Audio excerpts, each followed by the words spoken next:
Hi everyone, welcome back to the channel.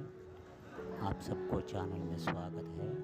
आज हम इस वीडियो में देख रहा है ये जलगांव जिला यावल तालुका का बस स्टैंड वीडियो है।